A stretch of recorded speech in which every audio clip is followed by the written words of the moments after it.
Mars के अंदर ये एंटीना क्यों लगाया जाता है? प्लस क्या आपने कभी सोचा है कि मेडिसिन वाले कैप्सूल हमेशा दो कलर्स में ही क्यों बनाए जाते हैं? और ये इलेक्ट्रिक प्लग्स के अंदर इन कट्स को क्यों लगाया जाता है? आज की इस वीडियो में मैं आपको आम चीजों की ऐसे फैक्ट्स बताऊंगा जो बहुत ही कम लोग जानते हैं। तो शुरू करते हैं अपना काउंटडाउन। दोस्तों, आप में से बहुत से लोगों ने कैप्सूल वाली मेडिसिन का इस्तेमाल जरूर किया होगा। दुनिया में जितने भी कैप्सूल्स बनाए जाते हैं वो हमेशा दो कलर्स के होते हैं, लेकिन क्या आपको पता है कि कैप्सूल्स को हमेशा दो रंगों में ही क्यों बनाया जाता है? हालांकि इन्हें एक रंग में बनाना आसान होता है और इसमें खर्चा भी कम आता है, तो फिर कंपनीज इनको दो कलर्स में क्यों बनाती हैं? इसके पीछे एक खास रीजन होती है।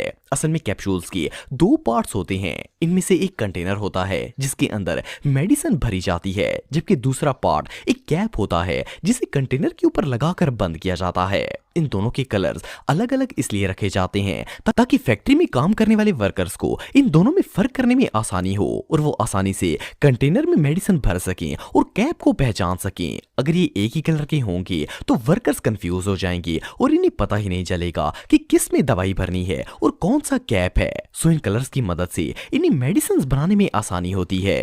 दोस्तों, क्रिकेट मैच एक ऐसा खेल है जो पाकिस्तान में सबसे ज्यादा पसंद किया जाता है। आप सब जानते हैं कि क्रिकेट में हमेशा 3 विकेट्स का इस्तेमाल किया जाता है, लेकिन क्या आपको पता है कि क्रिकेट में हमेशा 3 विकेट से क्यों लगाई जाती हैं? आपको जानकर हैरानगी होगी कि जब ये खेल नया नया इजाद हुआ था तो उस वक्त ये विकेट्स 3 नहीं बल्कि 2 हुआ करती थी।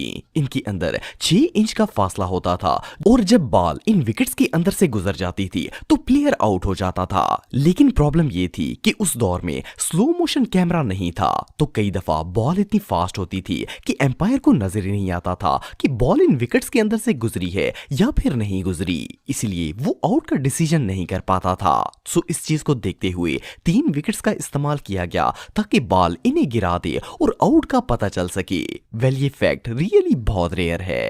दोस्तों, अगर ट्रैक्टर्स की बात की जाए तो इनका पिछला व्हील इनकी अगले व्हील से बड़ा होता है, लेकिन क्या आपको पता है कि ट्रैक्टर को इस तरह क्यों बनाया जाता है? ट्रैक्टर के रियर व्हील को फ्रंट व्हील से बड़ा रखने की एक खास रीजन होती है। असल में ट्रैक्टर का इस्तेमाल खेतों में किया जाता है जहां पर बहुत ज्यादा मिट्टी और कीचड़ वगैरह होता है। अगर इसके पिछले टायर फ्रंट टायर की तरह छोटे होंगे तो ये कीचड़ में फंस जाएगा। ट्रैक्टर के रियर व्हील में ट्रैक्शन ज्यादा होने की वजह से ये मिट्टी में आसानी से चलता रहता है। इसके अलावा ये टायर पुलिंग का काम भी अच्छे तरीके से कर पाता है। एक और मजे की बात यह है कि ट्रैक्टर के पिछले टायर में हवा के साथ साथ पानी भी भरा जाता है। अब आप सब सोच रहे होंगे कि व्हील में पानी भरने का क्या मकसद है? असल में ट्रैक्टर के बैक व्हील्स में पानी इसलिए डाला जाता है ताकि वो भारी हो जाएं और इन्हें खेत में काम करते वक्त अच्छी ग्रिप मिल सके। ट्रैक्टर्स को क्योंकि हैवी कामों के लिए यूज किया जाता है, इसलिए इसके पिछले व्हील्स का हैवी होना बहुत ही जरूरी होता है।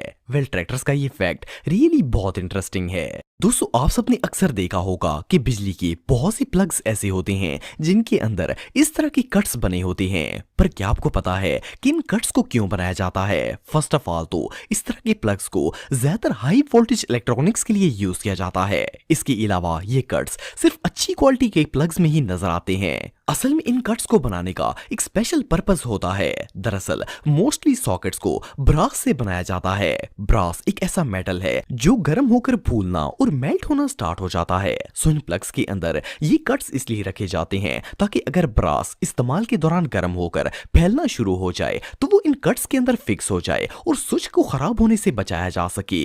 ये आइडिया वाकई में जीनियस है। दोस्तों, एल्फी एक ऐसी चीज है जिसका इस्तेमाल हर घर में ही होता है। इसे प्लास्टिक, रबड़ और इस तरह की दूसरी चीजों को जोड़ने के लिए इस्तेमाल किया जाता है। लेकिन क्या आपको पता है कि एल्फी को असल में किस काम के लिए बनाया गया था? आप बिलीव नहीं करेंगे कि एल्फी प्लास्टिक वगैरह को जोड़ने के लिए नहीं बल्कि इंसानों को जोड़ने के लिए इन्वेंट की गई थी। असल में एल्फी जंगों के दौरान यूज होने वाले फर्स्ट एड बॉक्स में रखी जाती थी। जब कोई सोल्जर जंग में जख्मी हो जाता था तो इसके जख्म के ऊपर एल्फी डाल दी जाती थी। एल्फी ना सिर्फ इसके जख्म के अंदर से खून को रोक देती थी बल्कि एल्फी लगने के बाद इसके अंदर पानी, मिट्टी और पसीना वगैरह नहीं जाता था, जिससे इन्फेक्शन भी नहीं होता था। लेकिन बाद में इसे दूसरे पर्पस के लिए इस्तेमाल करना स्टार्ट कर दिया गया। बहरहाल जो भी हो, एल्फी का यूज वाकई में बहुत शॉकिंग था। दोस्तों आप में से बहुत से लोगों ने कार्स के अंदर इस तरह का बटन देखा होगा। वैसे तो दुनिया की कई गाड़ियां ऐसी हैं जिनमें ये स्विच मौजूद होता है, लेकिन इसका रियल पर्पस बहुत ही कम लोग जानते हैं। असल में ये बटन गाड़ी की बैक विंडो से फॉग और पानी वगैरह को साफ करने के लिए इस्तेमाल किया जाता है। आप सब सोच रहे होंगे कि ये सिंपल सा बटन दबाने से कार की बैक विंडो कैसे क्लीन हो सकती है।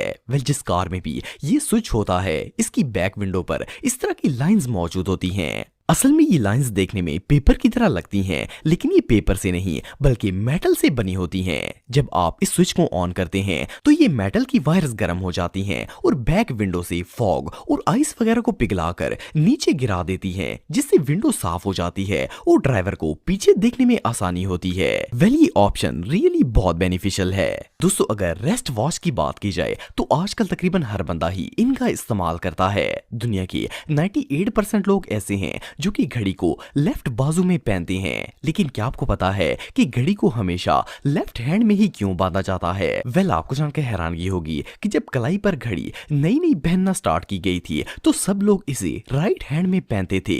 लेकिन दुनिया के ज्यादातर लोग हर काम सीधे हाथ से करते हैं, तो राइट हैंडेड लोगों के लिए घड़ी पहनकर काम करना बहुत ही डिफिकल्ट हो जाता था। इवन अगर आज भी आप सीधे हाथ में घड़ी पहनकर रखेंगे तो कोई भी काम सही तरीके से नहीं हो पाएगा।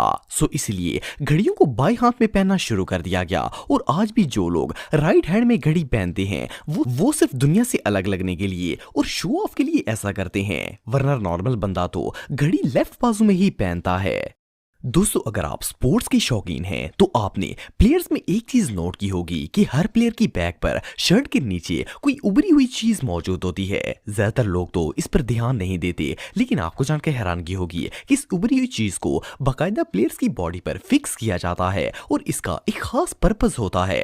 असल में एक डिवाइस होती है जिसके अंदर सेंसर लगाया जाता है। ये प्लेयर के जिस्म की तमाम एक्टिविटीज को ट्रैक करता है। प्लेयर इस सेंसर को एक शर्ट की तरह अपनी बॉडी पर पहन लेता है। इस डिवाइस में इसकी heart beat, temperature, steps, acceleration, deceleration और इस तरह की मुख्तलिफ चीजें मॉनिटर होती हैं। इसके अलावा अगर कोई खिलाड़ी चीटिंग करके स्टेरॉइड्स की मदद से अपनी एनर्जी बढ़ाने की कोशिश करे तो वो भी इस डिवाइस में शो हो जाती है।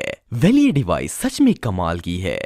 दोस्तों आप सबने बहुत सी ऐसी कार्स देखी होंगी जिनके ऊपर इस तरह का एंटीना लगा होता है, लेकिन क्या आपको पता है कि इस एंटीना का आखिर काम क्या होता है? वेल, ये एंटीना रेडियो सिग्नल्स को कैच करने के लिए लगाया जाता है। इवन कि जिस कार के ऊपर ये एंटीना लगा होता है इसमें नेटवर्क सिग्नल्स भी फुल आते हैं। आप सबने नोट किया होगा कि आजकल की नई कार्स के रूफ पर ये एंटीना मौजूद नहीं होता। वेल, आपको जानकर हैरानगी होगी कि दुनिया में बनाई जाने वाली तमाम कार्स में ये एंटीना अब भी लगाया जाता है, लेकिन फर्क सिर्फ इतना है कि अब इसका साइज बहुत ही छोटा कर दिया गया है और इसे एक सेंसर में बदल दिया गया है। असल में ये पुराना एंटीना साइज में काफी बड़ा होता था और देखने में थोड़ा ऑकवर्ड लगता था, इसलिए अब इसकी जगह पर सेंसर का इस्तेमाल किया जाता है जो कि गाड़ी के अंदर हिडन होता है।